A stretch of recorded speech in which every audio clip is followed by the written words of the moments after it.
Dan saudara tahu kalau saudara ingat 10 perintah Allah itu, hukum pertama berbunyi sama-sama, jangan ada padamu Allah lain.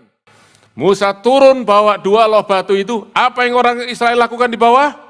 Menyembah patung anak lembu emas. Mereka menyembah berhala, baru dikasih hukum, sudah dilanggar, saudara-saudara. We need to pray, kita mesti rendahkan diri, kita mesti bertobat, kita berbalik kepada Tuhan sampai kita menangis. Holy Spirit, open the eyes of my heart to see the glory of Christ.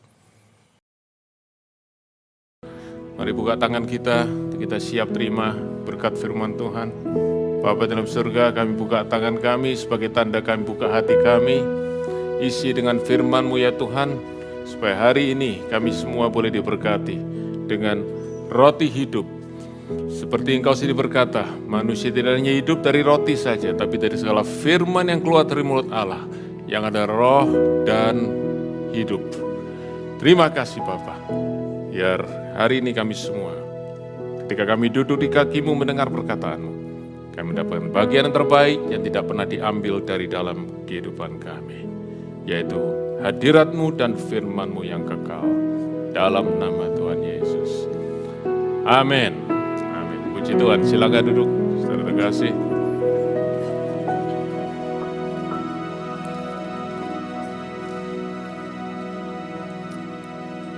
Puji Tuhan.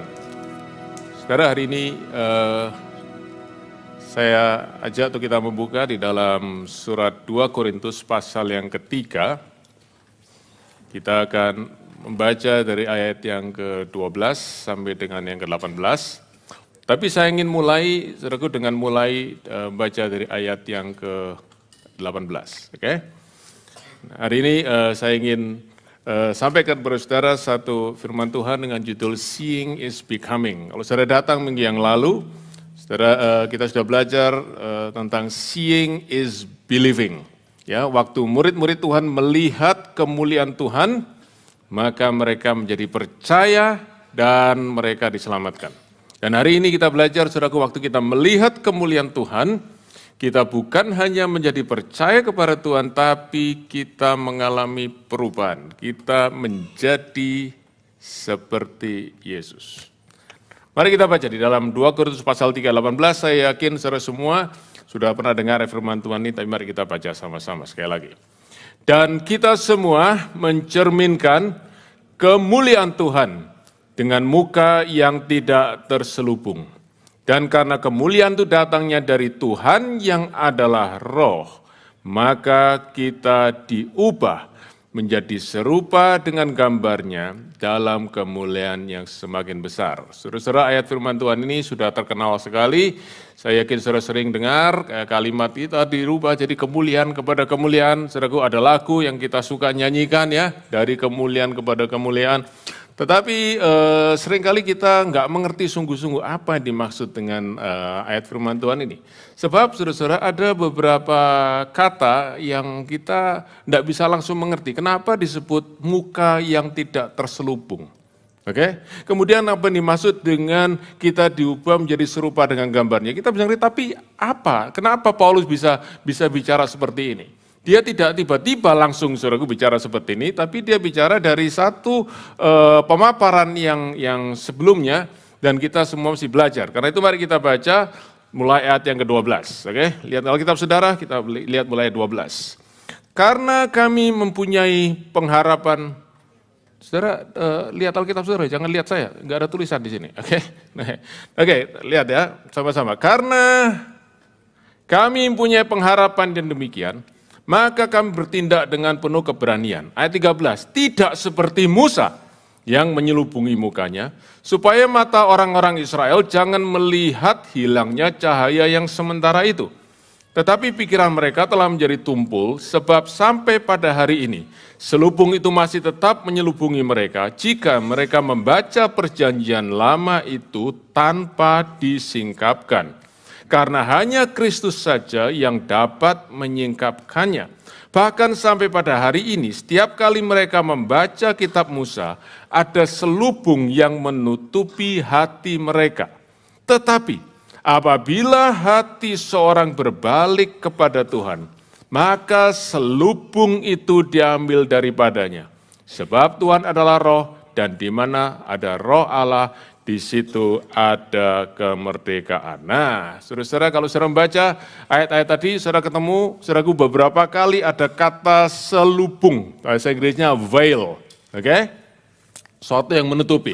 Nah, karena itu, saudara-saudara, disitulah lalu Paulus berkata, ya, ada orang-orang yang diselubungi, sehingga mereka tidak bisa melihat. Nah, tetapi kita, ayat 18 tadi, kita melihat dengan muka yang tidak terselubung. Nah, saudara-saudara, apa yang Paulus maksudkan? Dia, ada di ayat 13, dia membandingkan, saudaraku, dengan apa yang terjadi dengan Musa. Karena itu dia berkata tidak seperti Musa. Oke? Jadi beda dengan Musa. Bedanya apa?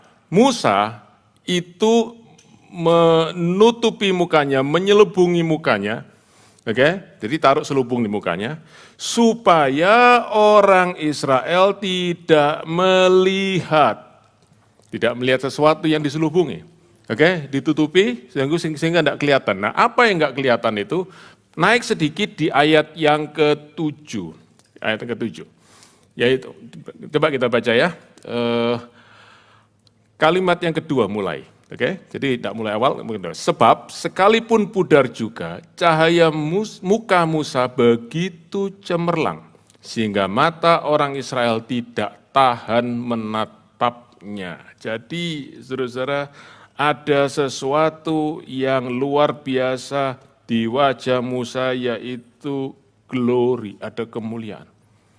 Ya, dan ini, saudara-saudara, ya, glory ini, saudaraku, itu yang Rasul Paulus katakan membuat orang Israel tidak tahan sehingga harus diberi selubung karena glorinya itu begitu kuat, tidak dapat menahan. Oke, guys. Nah, untuk kita bisa mengerti ini, saudara-saudara, kita harus pergi ke kisah yang terjadi, yaitu di Perjanjian Lama. Di kitab Keluaran pasal 34. Nah, coba kita buka sama-sama kitab Keluaran pasal yang ke-34 supaya kita mengerti, saudaraku, apa yang Paulus maksudkan ini. Kita mesti baca dulu kisahnya, baru nanti kita mengerti kenapa Paulus bicara tentang muka yang terselubung dan apa yang dimaksud dengan muka yang terselubung. Nah, sebelum kita baca Keluaran pasal 34, saya mau cerita dulu. Kalau kita mau baca, kalau kita mengerti Keluaran pasal 34, kita tidak bisa mengerti sebelum kita baca Keluaran 32 dan 33. Tapi kalau kita baca 32, 33, saudaraku, kita akan pulang, saudaraku, jam 3. Oke, 32, 33 pulang jam 3. Oke. Nah, jadi karena itu saya cerita saja kepada saudara. Di kitab Keluaran pasal 32, itu Tuhan panggil Musa untuk naik ke atas Gunung Sinai. Ya. Dan sendirian dengan di situ, saudaraku. Dan tidak boleh yang lain ikut, orang Israel suruh nunggu di bawah, ya, di kaki gunung itu. Bahkan dikasih jarak, saudaraku, nggak boleh dekat-dekat. Nah, apa yang Tuhan lakukan? Apa yang Tuhan lakukan terhadap Musa di puncak Gunung Sinai itu? Siapa yang tahu? Masih tahu kan? Dia memberikan 10 perintah Allah, ditulis sendiri dengan jari Tuhan di 2 loh batu. Saya tidak bisa tahu, saudaraku, bagaimana proses secara fisik, tetapi yang pasti, saudaraku, itu Tuhan tulis, kemudian Tuhan potong batu itu dengan jarinya sendiri, oke, dan diberi pada Musa, dan Tuhan berkata, sampaikan ini kepada umatku Israel. Dan saudara tahu, kalau saudara ingat 10 perintah Allah itu, hukum pertama berbunyi sama-sama, jangan ada padamu Allah lain. Musa turun bawa 2 loh batu itu, apa yang orang Israel lakukan di bawah? Menyembah patung anak lembu emas. Mereka menyembah berhala, baru dikasih hukum, sudah dilanggar, saudara-saudara.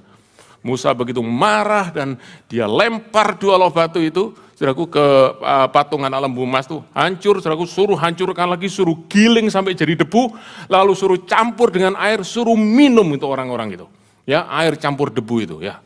Ini sebagai hukum atas mereka. Bukan hanya itu, saudaraku. Kemudian orang-orang Lewi dari suku Lewi membunuh 3.000 orang dari orang Israel yang menyembah berhala itu. Sungguh-sungguh satu yang tragis, saudara-saudara, pada waktu peristiwa di Gunung Sinai itu. Nah setelah itu pasal 33, Musa ini berdoa kepada Tuhan. Minta ampun, dia bilang Tuhan tolong. Tuhan sebenarnya sudah berkata aku akan habisin sini, ya semua umat ini aku habisin, bangsa yang tegar tengkuk ini. Tapi aku akan bangun keluarga, ya, aku bangun umat Israel yang baru dari keluargamu Musa. Musa bilang jangan Tuhan, jangan please. Kalau engkau mau lakukan itu, hapus namaku dari buku kehidupan. Saudara-saudara, begitu seorang pendoa syafaat ya, seorang intercessor yang membela bangsanya. Dan akhirnya saudaraku, Tuhan batalkan itu dan Tuhan kemudian panggil Musa. Nah kita baca sekarang ya, pasal 34 ayat yang pertama, Keluaran pasal 34. Berfirmanlah Tuhan kepada Musa, pahatlah 2 loh batu sama dengan yang mula-mula. Jadi Musa suruh bawa 2 potong batu, oke? 2 loh batu. Seperti sama ukurannya dengan mula-mula, maka aku akan menulis pada loh itu segala firman yang ada pada loh yang mula-mula yang telah kau pecahkan. Jadi sepertinya begini saudaraku, Musa suruh bawa kertasnya, nanti Tuhan yang tulis. Ya, cuman kertasnya ini bukan kertas tapi batu. Jadi Tuhan tulis sekali lagi itu 10 perintah Allah di situ. Ya, dan apa yang terjadi saudara-saudara? Itu waktu yang cukup lama. Berapa lama saudaraku Musa ketemu Tuhan untuk dapatkan itu 10 perintah Allah pengganti ya, kopinya itu saudaraku. Mari kita baca ayat yang ke-28. 28. Oke, dapat? Pasal 34 ayat 28. Dan Musa ada di sana bersama-sama dengan Tuhan, berapa? 40 hari, 40 malam lamanya tidak makan roti dan tidak minum air. Saya tidak tahu setelah turun dari gunung itu beratnya tinggal berapa. Dan ia menuliskan pada lo itu segala perkata perjanjian yakni ke-10 firman itu. Ya, saudara-saudara. Nah, jadi saudara-saudara Tuhan berkata tuliskan, tapi nyata Musa juga menuliskan di situ. Dan ayat 29, ketika Musa turun dari gunung Sinai, kedua loh hukum Allah dari tangan Musa, ketika turun dari gunung itu, tidaklah ia tahu bahwa kulit mukanya bercahaya oleh karena ia telah berbicara dengan Tuhan. Jadi karena dia begitu dekat dengan Tuhan, oke, ada kemuliaan Tuhan yang transfer, ya, oke, yang bisa pakai istilah yang gampang ya, transfer, terserap di wajah Musa. Ayat 30, ketika Harun dan segala orang Israel melihat Musa, tampak kulit mukanya bercahaya, maka takutlah mereka mendekati dia. Saudara kalau lihat orang ya mukanya bersinar-sinar begitu, oke, seperti ada sinarnya gitu, kira-kira saudara takut atau saudara tertarik, deket, ini apa toh, ini apa ya? Ini mungkin kita akan curious ya, tapi orang Israel enggak, mereka takut. Kenapa? Karena mereka tahu, mereka sudah berdosa. Mereka sudah enggak berani ketemu dengan kemuliaan Tuhan. Ya, jadi apa yang terjadi? Ayat 30 dan 31, saudaraku, itu Musa berbicara kepada umat Tuhan, kepada pemimpin-pemimpin Israel, dan ayat 32. Oke, ayat 30, 31, 32, dan ayat 33. Mari baca sama-sama sekali lagi. Setelah Musa selesai berbicara dengan mereka, diselubunginyalah mukanya. Kenapa? Orang Israel tidak bisa tahan memandang kemuliaan Tuhan, padahal saudaraku itu bukan Tuhan sendiri. Itu cuman apa ya? Itu cuman transfer, itu cuman seperti mirror, ya. Nah, itu cuman pantulan. Nah, ketemu saudaraku kata yang pas ya. Itu cuman pantulannya kemuliaan Tuhan. Sudah enggak tahan mereka ketakutan. Dan untuk itu Musa taruh selubung. Dan waktu selubung ditaruh, orang Israel enggak takut lagi. Sebab apa? Kemuliaannya enggak lagi kelihatan. Ya, tertutup, bahasa Inggrisnya pakai veil. Nah, lalu ayat 34 dan 35. Nanti kita baca. Tapi apabila Musa masuk menghadap Tuhan untuk berbicara dengan dia, ditanggalkannyalah selubung itu sampai ia keluar. Nah, saudara-saudara, kalau Musa masuk, kalau Musa masuk ke dalam kemah pertemuan, ya, ketemu dengan Tuhan, bicara dengan Tuhan, maka selubungnya itu dibuka, remove the veil. Waktu dia masuk ketemu dengan Tuhan,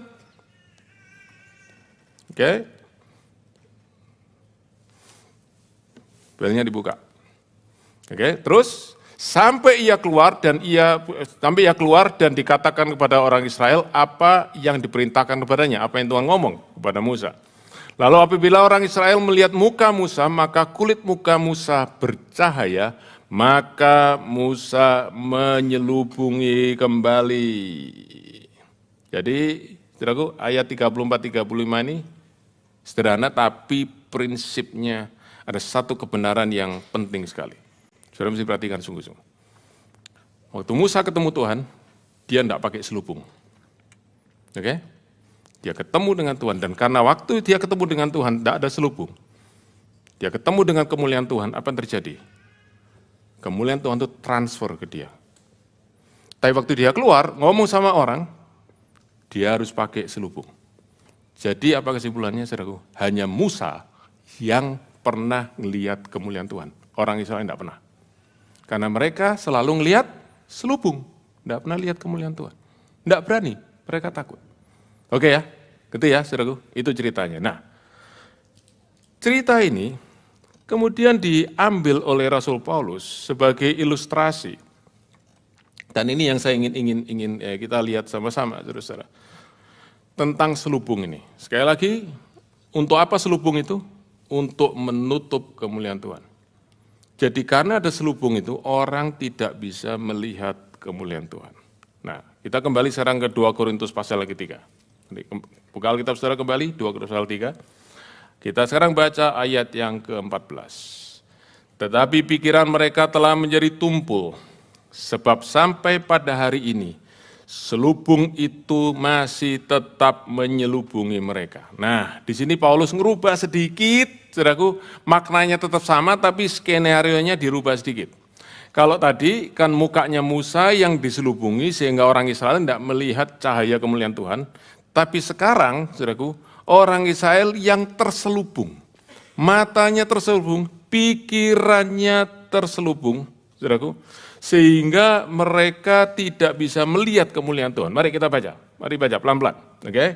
Pikiran mereka telah menjadi tumpul sebab sampai hari ini selubung tetap menyelubungi mereka.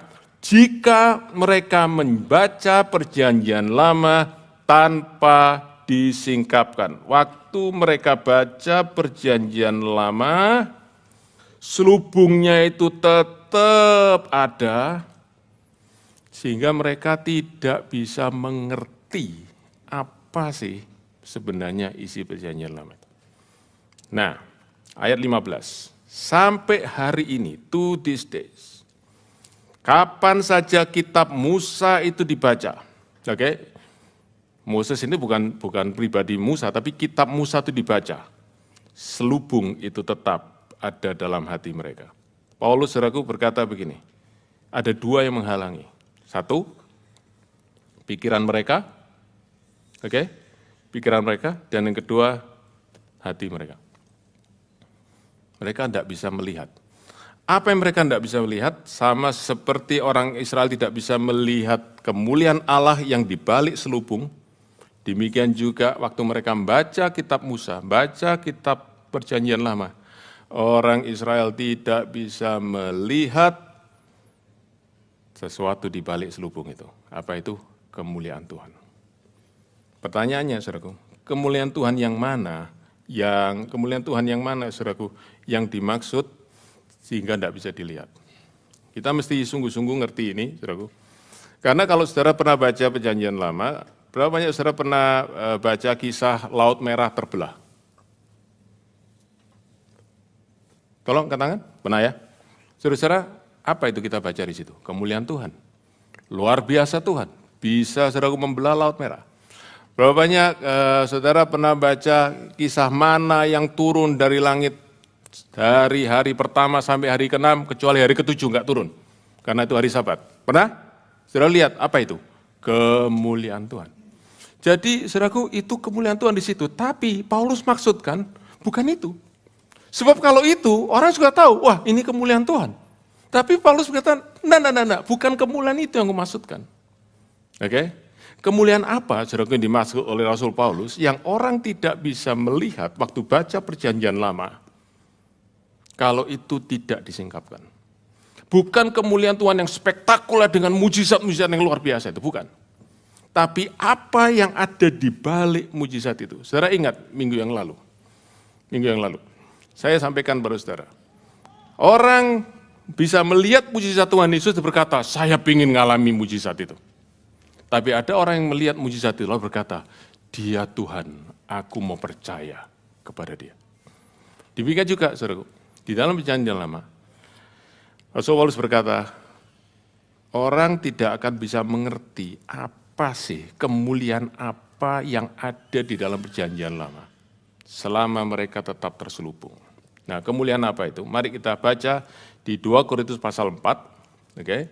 Ayat yang ketiga, ayat yang keempat, dan ayat yang keenam. Okay? Lihatlah kitab saudara. Demikian firman Tuhan, jika Injil yang kami beritakan masih tertutup juga. Nah, saudaraku, kata tertutup, okay? Kata tertutup ini pakai kata veiled, terselubung.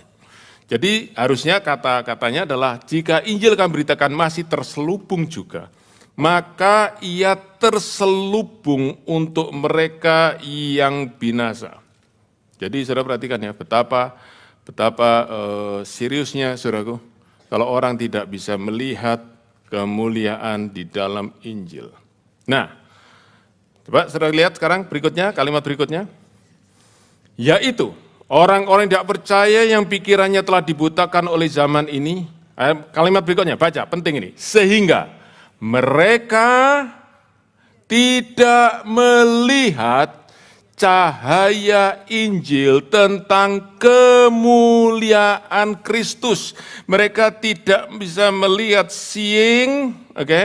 tidak bisa melihat cahaya Injil tentang kemuliaan Kristus karena terselubung. Jadi yang terselubung itu bukan mujizat laut merah terbelah, bukan mana itu, tapi kemuliaan Kristus yang ada di dalam kisah tersebut. Oke? Sudah ngerti ya? Nah, jadi saudara-saudara, Rasul Paulus berkata, kalau kita itu melihat perjanjian lama itu tanpa kita disingkapkan, kita perjanjian lama dengan selubung, maka kita akan mengerti kisah perjanjian lama itu, saudaraku, hanya sebagai kisah-kisah yang kebanyakan moralistik. Kita hanya melihat sebagai law. Kita lihat saudara perjanjian lama, kita akan baca seperti ini. Kalau engkau lakukan perintahku, segala berkat datang kepadamu. Tapi kalau engkau tidak lakukan, maka segala kutuk kepadamu. Oke, you do, you're blessed. You don't do, you're cursed. Oke, itu yang pertama. Atau yang kedua, saudara bisa membaca tokoh-tokoh di dalam perjanjian lama, lalu saudara akan mengerti begini, oh kalau gitu, saya harus seperti Musa. Harus dekat dengan Tuhan, saya harus jadi seperti Musa. Oke, kalau saya menghadapi persoalan seperti tembok Yeriko yang besar, tapi saya bisa menang, saya harus jadi seperti Yosua. Kalau saya menghadapi musuh yang besar seperti raksasa, tapi saya tetap bisa menang, saya harus jadi seperti Daud. Kalau saya cari jodoh, saya harus seperti Rut. Dan seperti itu, saudara. Lalu kita mulai lihat, oh ini berkat-berkat yang ada. Nah, salah satu ayat yang saya favorit, saudaraku, Kejadian pasal 26 ayat 13 kalau nggak salah. Maka Ishak menabur di tanah itu, dan tahun itu juga ia menuai 100 kali lipat sebab ia diberkati Tuhan. Maka orang itu menjadi kian lama kian kaya sehingga ia menjadi sangat kaya. Bacanya harus sangat kaya.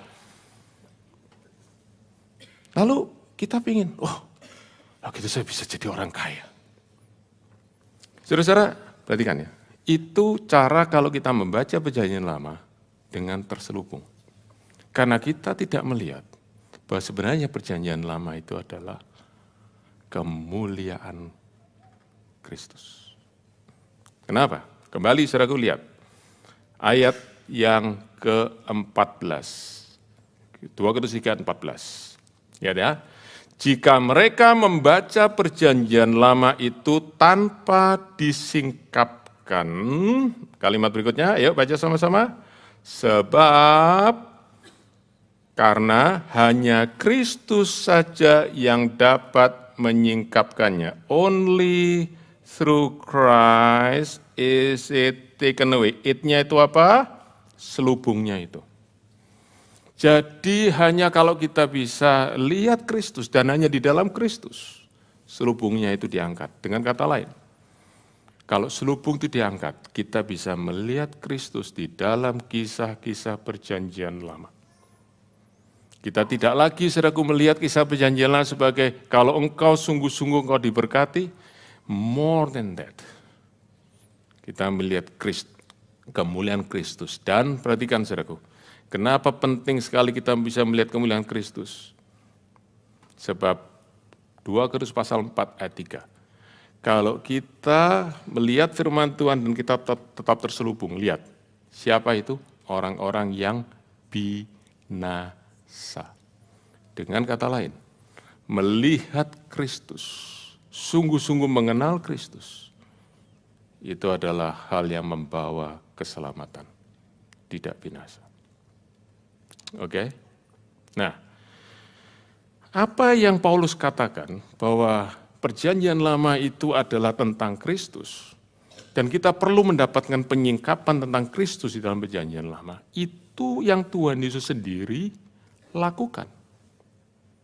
Dia menyingkapkan bahwa perjanjian lama itu adalah tentang dia. Mari kita baca Injil Lukas. Injil Lukas pasal yang terakhir. Oke, ini Lukas pasal terakhir ya, ini bukan ayat terakhir. Oke. Injil Lukas pasal yang terakhir, pasal 24, ayat yang ke-27. Mari kita baca. Ya, sudah? Dapat ya? Ini kisah daripada perjalanan Tuhan Yesus dengan 2 muridnya ke Emmaus. Itu kira-kira 7 mil. 7 mil itu berarti kira-kira 10 kilometer. Ya. Nah, mereka jalan lambat-lambat gitu ya, jadi cukup jauh ya, mungkin beberapa jam begitu. Tapi apa yang Tuhan Yesus lakukan di situ? Ayat 27, saudaraku, indah sekali. Mari baca sama-sama ayat 27, Alkitab saudara. Lalu ia menjelaskan kepada mereka, apa yang tertulis, tentang dia. Tentang dia, di mana? Mulai dari kitab-kitab Musa dan segala kitab para nabi.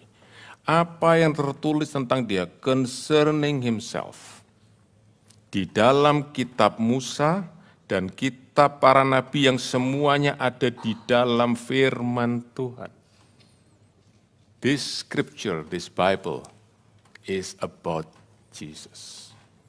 It's not about you, it's not about me, it's about Jesus. Nah, saya senang terlalu terjemahan ESV.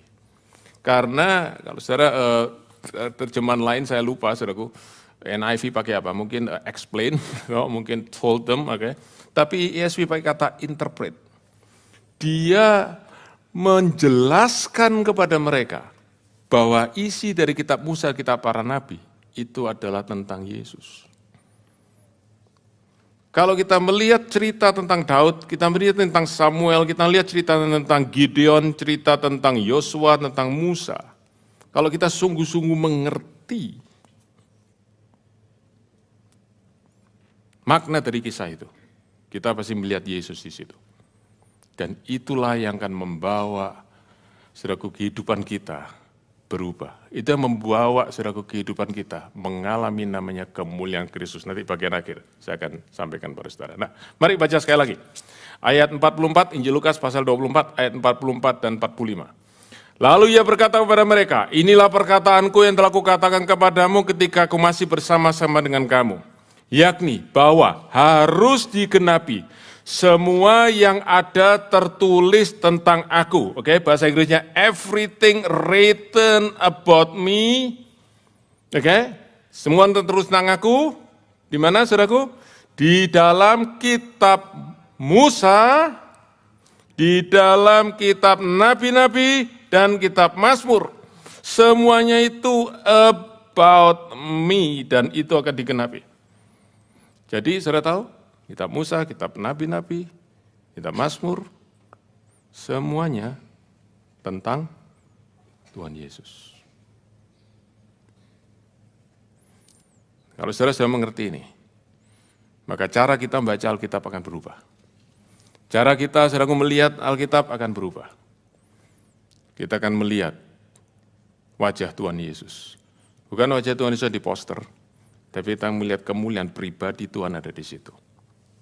Saya beri satu contoh. Saudara, sekali lagi saya mau tanya, saudara tidak keberatan jawab, berapa ya saudara tahu cerita tentang mana yang turun dari langit, saudaraku, yang memelihara orang Israel? Oke? Nah, kalau saudara membaca kitab itu, apa yang saudara tangkap dari kisah itu? Saudara bisa nangkap seperti ini. Oh, bangsa Israel waktu di padang belantara, padang gurun itu ya, mereka itu dari mana mereka bisa makan? Mau cocok tanam, gimana caranya di padang gurun? Mau nanam gandum, tidak mungkin bisa. Lalu mereka harus makan dari mana? Mereka tidak bisa makan dari mana-mana. Hanya satu, mereka cuma bisa makan dari kemurahan Tuhan. Anugerah kasih karunia Tuhan yang nurunkan mana itu. Kalau tidak ada mana itu mereka mati. Mana adalah satu-satunya jawaban buat mereka yang di padang gurun. Sehingga mereka bisa hidup, kalau tidak mereka mati. Jadi, kalau hari ini aku seperti ada di padang gurun, semuanya seret, kerjaanku di padang gurun, studiku di padang gurun, bisnisku di padang gurun, aku bisa percaya. Walaupun mungkin aku tidak bisa mengusahakan, tetapi Tuhan akan kirim mana, aku percaya. Saudara-saudara bisa ngerti seperti itu. Tapi dengar, kalau saudara ngerti seperti itu, mungkin saudara akan mengalami itu, tapi saudara akan hanya mendapat berkat hidup yang sementara di dunia ini saja. Karena saudara tidak melihat Kristus di situ. Yang saudara lihat adalah mana, karena kasih mana untuk perut. Berarti Tuhan bisa kasih berkat buat aku, berkat dalam pekerjaan, berkat dalam studi. Dan semua itu benar, enggak salah, Tuhan bisa berkati kita. Tapi apa maksudnya cerita mana yang turun dari surga? Saudaraku, di tengah-tengah padang belantara itu. Saudara-saudara, kita tidak usah susah-susah untuk cari. Karena Tuhan Yesus sendiri sudah kasih tahu makna daripada kisah itu. Mari kita buka Yohanes pasal yang ke-6. Yohanes pasal yang ke-6 ayat yang ke-48 sampai 51. Mari kita baca sama-sama. Yohanes pasal yang ke-6 ayat 48 sampai 51. Oke, sudah dapat ya? Ayo, 1, 2, 3. Akulah roti hidup. Oke, nenek moyangmu telah makan mana di padang gurun dan mereka mati. Jadi saudaraku, itu cerita orang Israel makan mana di padang gurun, tapi akhirnya mereka mati. Lalu Tuhan berkata ayat yang ke-50, inilah roti yang turun dari surga. Barang siapa makan daripadanya, ia tidak akan mati. Akulah roti yang hidup telah turun dari surga. Jika seorang makan dari roti ini, ia akan hidup selama-lamanya. Dan roti yang kuberikan itu ialah dagingku yang akan kuberikan untuk hidup dunia. Saudara perhatikan ya. Tuhan berkata, nenek moyangmu makan mana di padang gurun, tapi mereka mati. Tapi aku ini mana yang turun dari surga. Kalau kamu makan, beda, kamu tidak mati. I am the true manna of heaven. Saudara, berapa banyak saudara sudah sering dengar, saudara cukup lama dari orang Kristen, saudara sering dengar begini. Perjanjian lama adalah bayangan dari perjanjian baru. Siapa pernah dengar? Pernah dengar ya? Oke. Dan ini saudaraku, kalimat itu penting sekali, cuman sayang saudaraku, itu cuman sering jadi slogan tapi nggak pernah diterapkan. Kalau kita lihat perjanjian lama itu bayangan perjanjian lama, maka kita harus cari sungguh-sungguh apa makna daripada perjanjian lama itu. Saudara dengar baik-baik, sekali lagi saya jelaskan kepada saudara-saudara. Tuhan Yesus berkata, aku ini mana yang sungguhnya. Kalau kamu ingat mana, cerita tentang mana itu, kamu mesti tahu siapa aku ini. Saudara-saudara, orang Israel tidak bisa bercocok tanam, orang Israel tidak bisa hidup di padang gurun. Mereka hanya bisa hidup dari kemurahan Tuhan, hidup jasmani mereka. Setelah itu mereka mati. Tapi Tuhan berkata, seperti nenek moyangmu tidak bisa hidup dari apapun selain dari kemurahan Tuhan, manusia juga tidak bisa selamat dapat hidup yang kekal dengan cara apapun, selain terima mana yang dari surga, yaitu aku. Maknanya sama, ceritanya sama, tapi kemuliaannya berbeda. Sebab mana perjanjian lama hanya bisa menahan hidup saudaraku beberapa tahun. Tapi mana yang dari surga, Tuhan Yesus yang adalah mana yang sungguhnya memberikan hidup yang kekal. Dan saudaraku, Tuhan Yesus berkata, aku kalau di perjanjian lama Tuhan turunkan mana? Tuhan turunkan mana? Di perjanjian baru Tuhan menggenapi itu. Dengan apa? Dia menjadi mana. Dia bukan kasih mana, tapi dia jadi mana. Dia memberikan hidupnya. Memberikan hidupnya. Mati di atas kayu salib. Buat saudara dan saya. That is the glory of Christ. Yang kita bisa lihat kalau kita sungguh-sungguh saudaraku disingkapkan tentang apa yang tertulis di perjanjian lama tentang Kristus. Haleluya. Sekali lagi sampaikan pada saudara, kalau kita mengerti ini saudaraku, cara kita baca Alkitab akan berubah. Kita tidak lagi mencari sesuatu saudaraku tentang diri kita. Apa resep supaya hidupku berhasil? Apa resep supaya aku bisa keluar dari persoalan ini? Tapi kalau kita perjanjian lama, kita bukan cari saudaraku resep dapat berkat. Kita mencari kemuliaan Kristus, supaya kita lebih kenal Dia lagi, kita lebih mengasihi Dia lebih lagi, dan kita percaya kepada Dia lebih lagi. Nah, sekarang kita kembali saudaraku di dalam 2 Korintus pasal 3. Jadi, saudara, kalau selubung itu diangkat, maka perjanjian lama itu jadi terbuka dan orang bisa melihat Old Testament, perjanjian lama adalah tentang Yesus. Tanya sekarang bagaimana selubung itu bisa diangkat. Mari kita baca sekarang di dalam ayat yang ke-16, 17, 18 dari 2 Korintus pasal 3. Tetapi apabila hati seorang berbalik kepada Tuhan, maka selubung itu diambil daripadanya.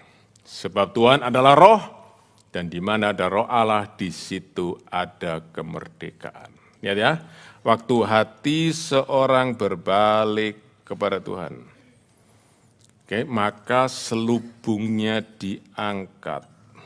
Kalau orang berbalik kepada Tuhan, selubungnya diangkat sehingga dia bisa melihat kemuliaan Kristus.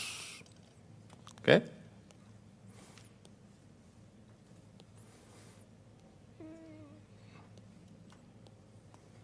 Dia bisa melihat kemuliaan Kristus yang dia tidak bisa lihat sebelumnya.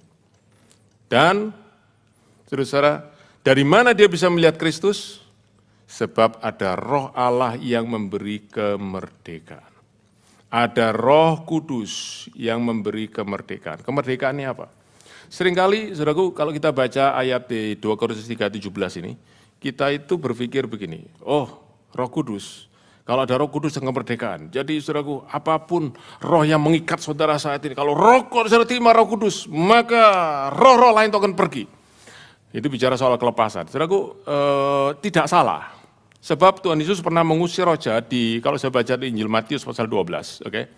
Waktu dia mengusir roh jahat dari satu orang, lalu orang Farisi ahli Taurat berkata, ini dia ngusir pakai kuasa Baal-Zebul. Berarti ini pakai, saudaraku, ngomong aja petingginya iblis, jenderalnya iblis begitu. Lalu Tuhan bilang, enggak, aku tidak ngusir pakai Baal-Zebul, aku mengusir dengan kuasa roh Allah. Oke, jadi saudaraku, kuasa roh kudus bisa, saudaraku, melepaskan orang dari ikatan roh jahat. Tetapi kemerdekaan yang dimaksud di sini itu bukan kemerdekaan dari roh jahat, sebab di sini orangnya bukan dirasuk roh jahat, saudaraku. Tetapi di sini orang yang terselubung. Jadi, saudaraku, kemerdekaan di sini adalah kemerdekaan supaya orang itu bisa melihat dengan wajah yang tidak terselubung. Dan itu adalah pekerjaan Roh Kudus. Saudara-saudara, sekali lagi, ini saya sampaikan kepada saudara supaya saudara punya kerinduan. Untuk saudara bisa membaca Alkitab, saudara bisa melihat Alkitab, saudara bisa menikmati. Menikmati bukan karena saudara dapat janji-janji Tuhan, bukan hanya itu, lebih daripada itu. Tapi saudara bisa melihat Kristus waktu selubung itu diangkat. Dan saudara-saudara, disitulah pekerjaan daripada Roh Kudus yang membuat kita bisa melihat. Dan waktu kita bisa melihat saudaraku kemuliaan Kristus, karena Roh Kudus yang menyingkapkan kita, maka disitulah kita bisa percaya iman kita dibangun berakar makin kuat. Nah, saudaraku, Roh Kudus itulah, perhatikan ya, Roh Kudus yang membebaskan kita itulah Roh yang sama yang saudaraku oleh Paulus dikatakan, kalau saudara kembali di dalam pasal yang keempat, ayat yang keempat, pasal keempat ayat 4, itu adalah terang yang Allah bawa ke dalam hati kita. Waktu kita membaca Alkitab, Roh Kudus bekerja, pikiran kita terbuka, kita bisa melihat, ya, aku ketemu Tuhan. Dan saudara-saudara, akan ada sesuatu yang luar biasa terjadi dalam kita. Waktu kita melihat kemuliaan Tuhan, hati kita sungguh percaya kepada Tuhan. Nah, saya ingin cerita sedikit kepada saudara tentang satu orang yang bertemu dengan Tuhan Yesus tercatat dalam Injil Yohanes pasal 3. Orang itu namanya Nikodemus. Semua tahu kisah itu ya? Oke. Nikodemus datang kepada Tuhan dan Tuhan ngomong kepada dia satu kalimat yang sangat mengejutkan dia. Dia bilang gini, Tuhan Yesus bilang gini, kalau kamu tidak dilahirkan kembali, kamu tidak bisa melihat kerajaan. Kamu tidak bisa lihat. Kamu tidak bisa lihat karena kamu buta atau kamu terselubung. Kamu tidak bisa lihat. Lalu Nikodemus tanya, gimana caranya? Apa aku harus masuk rahim ibuku? No. Bukan, aku bukan bicara lihat penglihatan jasmani, penglihatan rohani. Dan itu hanya bisa dikerjakan oleh dua, oleh air dan roh, oleh firman Tuhan dan Roh Kudus. Maka kamu bisa melihat. Saudara-saudara, kalau kita tidak bisa melihat kemuliaan Kristus, Alkitab akan terasa kering dan boring. Saudara tidak akan punya ketertarikan, saudara tidak punya appetite. Saudara akan lebih tertarik dengan yang lain, yang lebih excited untuk saudaraku the appetite of your soul. Karena itu kita mesti berdoa sungguh-sungguh. Tuhan angkat selubung ini, supaya aku bisa membaca dan menikmati firman. Sebab kalau kita tidak bisa menikmati firman Tuhan, pasti kita akan menikmati yang lain yang bertentangan dengan firman Tuhan. We need to pray. Kita mesti rendahkan diri, kita mesti bertobat, kita berbalik kepada Tuhan sampai kita menangis. Holy Spirit, open the eyes of my heart to see the glory of Christ. Dan saudara-saudara, mari kita tutup dengan ayat 18. Sekarang kita bisa ngerti ayat 18. Dan kita semua mencerminkan kemuliaan Tuhan. Nah, saya pakai terjemahan bahasa Inggris, saudaraku, yang saya rasa paling tepat. Yaitu begini, kita semua melihat dengan muka yang tidak terselubung, kita melihat seperti di sebuah cermin. Apa yang kita lihat? Kemuliaan Tuhan. Kita melihat seperti dalam cermin. Oke. Nah, untuk itu, saudara-saudara, saya mau bawa saudara kembali melihat halaman judul ini. Saudara lihat ya, ada orang lihat di cermin dan di situ dia lihat gambarnya Tuhan Yesus. Oke. Ini ilustrasi yang sangat baik sekali. Kenapa? Karena ini yang Paulus maksudkan, saudaraku, dengan melihat seperti di dalam cermin. Saudara semua punya cermin? Pernah ya? Punya ya? Kalau saudara berdiri depan cermin, yang saudara lihat siapa? Saya? Jangan sampai. Yang saudara lihat siapa? Ya saudara sendiri. Oke, itu bayanganmu. Tetapi Paulus berkata begini, sekarang kamu bisa melihat di dalam cermin. Jadi ada pantulan daripada cermin itu. Tapi yang kamu lihat adalah the glory of the Lord. Waktu kamu menghadap cermin itu, yang kamu lihat bukan dirimu yang kotor, bukan dirimu yang penuh dengan dosa, tapi kamu lihat Kristus. Luar biasa ya. Luar biasa, saudara. Nah, apa yang Paulus maksudkan di sini? Dia berkata gini, waktu kamu lihat cermin itu, kamu lihat Kristus di situ. Sebab apa? Sebab kita akan diubahkan menjadi sama dengan image yang kita lihat di situ, yaitu Kristus. Saudara-saudara, setiap kali, ini Paulus katakan pakai analogi, setiap kali kita lihat cermin itu, setiap kali cermin, maka gambar Kristus makin jelas, bukan gambar kita lagi, tapi gambar Kristus. Sebab kita diubah makin serupa dengan Kristus. Dan kata transform ini, saudaraku, kata transform ini dari kata metamorfo. Sudah tahu, dari kata metamorfo muncul kata metamorfosa, perubahan. Jadi Paulus berkata, kalau kamu ngelihat kemuliaan Kristus, seperti kamu lihat di dalam sebuah cermin, maka bukan hanya kamu jadi percaya, tapi lebih lagi, kamu akan diubahkan seperti yang kamu lihat. Akhirnya kamu akan seperti cermin itu, kamu akan jadi seperti yang ada di gambar di dalam cermin itu. Dan itu adalah pekerjaan daripada Roh Kudus. Pekerjaan Roh Kudus 2, ayat 17. Dia menyingkapkan selubung kita bisa melihat Kristus. Dan yang kedua, waktu kita memandang Kristus, pekerjaan Roh Kudus mengubah hidup kita, mentransformasi hidup kita menjadi serupa dengan Kristus. Ini yang namanya sanctification. Ini yang namanya pengudusan. Ini namanya kita diubahkan dari kemuliaan kepada kemuliaan, sementara kita memandang wajah Kristus. Saudara-saudara, seperti, perhatikan ya, kenapa Paulus bisa berkata seperti ini? Kenapa Paulus berkata, waktu kau memandang kemuliaan Kristus, engkau juga akan penuh dengan kemuliaan. Kenapa? Ingat, dia bicara dari pengalaman Musa. Kenapa wajah Musa bisa, saudaraku, bersinar-sinar? Kenapa? Bukan karena dia makan sayuran, bukan karena dia makan buah-buahan tertentu, saudaraku, atau makan daging tertentu, tapi kenapa? Dia ada di dalam hadirat Tuhan. Dia memandang wajah Tuhan. Dia ketemu dengan kemuliaan Tuhan. Waktu dia ketemu dengan kemuliaan Tuhan, wajahnya berubah seperti kemuliaan itu. Demikian juga waktu kita bertemu dengan kemuliaan Kristus, kita akan diubah menjadi seperti Yesus. Haleluya. Ada sedikit, saudaraku, kata yang saya ingin bahas sedikit. Kalau saudara punya Alkitab, mungkin di terjemahan NIV atau NKJV, saya nggak tahu bahasa Inggrisnya. Di dalam bahasa Indonesia bagus, pakai kata kemuliaan semakin besar. Ada saudara yang terjemahannya increasing glory, ada? Ada ya?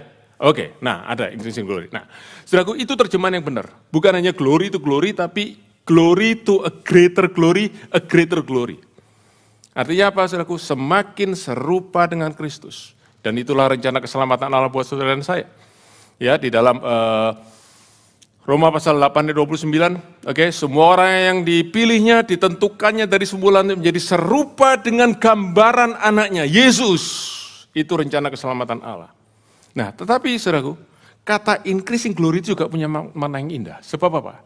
Kalau saudara membaca tadi, mari kita lihat ya, di dalam ayat yang ke-13, pasal 3:13, ya, supaya saudara ngerti dikit. Dikatakan, tidak seperti Musa yang menyelubungi mukanya, supaya mata orang kesari jangan melihat cahaya yang sementara itu. Cahaya makin pudar. Jadi cahaya yang diterima oleh Musa itu, ya di dalam wujud fisiknya itu makin lama makin pudar. Tetapi cahaya Kristus dalam kita makin lama makin terang. Nah, saya ingin tutup saudara dengan satu poin terakhir ini, saya ingin saudara perhatikan sungguh-sungguh. Pertanyaan sekarang adalah begini, bagaimana kita bisa mengalami perubahan transformasi dari cahaya kemuliaan Kristus? Jawabannya adalah dengan kita mendengar atau membaca Injil. Sebab di dalam Injil itulah kita melihat cahaya kemuliaan Kristus. Saudara, saya ingin tekankan sekali lagi. Di dalam Injil, gospel itu ada kemuliaan Kristus. Jadi kalau saudara mencari kemuliaan Kristus, jangan cari tempat lain. Jangan cari dalam lagu-lagu lebih dulu, cari di dalam Alkitab, dalam firman Tuhan. Lihat di sini. Apa message saya buat saudara? Message saya buat saudara adalah, terus saudara, waktu Paulus berkata ini, dia memberi kepada kita satu pesan. Pesannya ada seperti ini. Let me write here. We will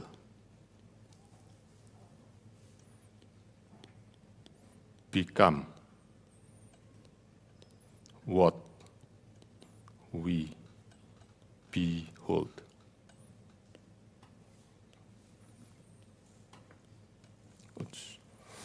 Kita akan menjadi seperti yang kita lihat. Behold. Become, behold. Apa yang saudara lihat, saudara akan jadi seperti itu. Yang saudara terus lihat tiap hari, saudara akan jadi seperti itu. Oke, ini prinsip sangat penting. Saudara mungkin berkata, itu kan kata Alkitab, loh. Oke.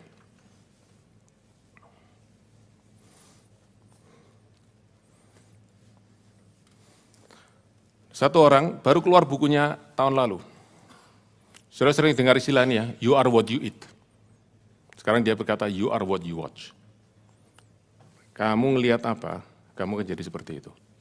Kamu ngelihat duit terus, kamu jadi orang yang greedy, orang yang rakus. Kamu ngelihat terus, saudaraku, adegan-adegan bunuh nafsu, kamu akan jadi orang yang penuh dengan hawa nafsu. Kamu terus ngelihat orang yang disakiti balas dendam, kamu akan jadi orang pendendam. Orang yang terus cari revenge.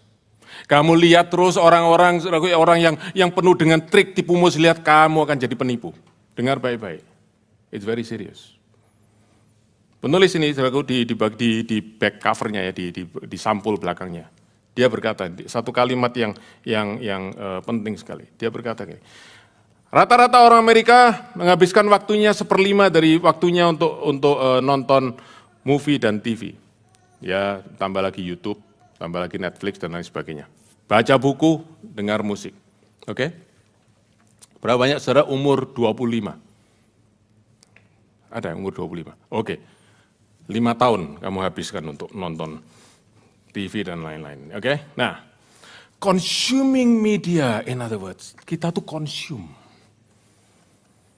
Kita cenderung berpikir bahwa itu hanya pengalihan perhatian atau hanya sekedar ya satu yang simple. Tapi dia berkata gini, perhatikan. Waktu kita keluar dari teater itu bukan berarti saudara nonton di teater enggak, tapi waktu kita keluar dari apa yang kita tonton itu, kita cenderung berpikir bahwa kita adalah sama seperti waktu kita masuk di teater itu. Dengan kata lain begini, kamu pikir sebelum dan sesudah nonton hidupmu tetap sama. Dia bilang, enggak, hidupmu berubah. Kamu mungkin enggak sadar, kamu mungkin enggak lihat seketika, tapi kamu sudah dirubah dari apa yang kamu nonton. 1 kali, 2 kali, 3 kali, 4 kali, 5 kali. Terus menerus tiba-tiba itu membentuk hidupmu. You will become what you watch. Dan ini adalah suatu yang incontrovertible effect, undeniable effect. Ini jelas tidak bisa disangkal. Saudara, apa yang saudara tonton? Apa yang saudara lihat? Apa yang saudara terus masukkan dalam pikiran saudara? Lewat mata, lewat telinga. Itu akan membentuk kehidupan saudara dan itu menentukan destiny saudara. Dan Rasul Paulus berkata, pandang Yesus, hidupmu akan jadi seperti dia. Temukan kemuliaannya di dalam Injil, di dalam firman Tuhan. Kau akan jadi seperti dia. Saudara-saudara, saya ingin tutup dengan salah satu buku yang saya paling suka dari Max Lucado. Just like Jesus. Oke? Tapi yang saya suka itu adalah subtitlenya. Subtitlenya bilang begini, God love you just the way you are, but He refused to leave you that way. Allah mengasihi engkau apa adanya, tapi Dia tidak akan membiarkan kau terus seperti itu. He wants you to be just like Jesus. Dia ingin mengubah kita jadi seperti Yesus. Saudara, waktu saya masih kecil dulu, masih SD khususnya, itu sering saudaraku tukar-tukaran sama teman namanya album kenangan. Enggak tahu saudara ada enggak? Mungkin saya enggak, sekarang udah enggak zaman ya, album kenangan. Nama, tanggal lahir, kayak macam-macam, hobi. Satu lagi saudaraku, cita-cita. Cita-cita. Apa yang menjadi cita-cita saudara? Yang menjadi orang berhasil, orang sukses, orang yang saudaraku dikenal, orang yang terkenal, orang saudara ingin jadi selebriti. Apa yang cita-cita saudara? Atau saudara ingin menjadi seperti yang Bapakmu inginkan, Bapak di surga inginkan. Jadi seperti Yesus. Rasul Yohanes menulis, saudaraku, di dalam 1 Yohanes pasal 3 ayat 1-3. Dia berkata gini, kita mesti tahu satu kali nanti, waktu Tuhan Yesus datang, kita akan diubah menjadi sama seperti Dia. Benar-benar keadaan sama seperti Dia. Tapi siapa mereka itu? Mereka yang menaruh pengharapan dan yang menguduskan diri. Berapa banyak saudara ingin hidup kudus? Saudaraku, saya beritahu, 2 jalan untuk saudara bisa hidup kudus. Nomor 1, lihat masa depan yang luar biasa yang Allah janjikan buat kita. Kita akan jadi seperti Yesus. Dan yang kedua, lihat kemuliaan Yesus terus menerus setiap hari. Pandang Yesus dalam firman-Nya. Baca firman sambil berdoa, Roh Kudus singkapkan, Roh Kudus tunjukkan. Sampai kita sungguh-sungguh bisa mengalami, melihat kemuliaan Tuhan. Dan di situ iman kita dikuatkan, tapi kita juga mengalami perubahan. Tidak terjadi semalam, tapi seperti kalau saudara nonton movie horor terus hidupmu jadi horor satu kali. Demikian juga kalau saudara lihat Yesus, hidup akan berubah seperti Dia. Haleluya.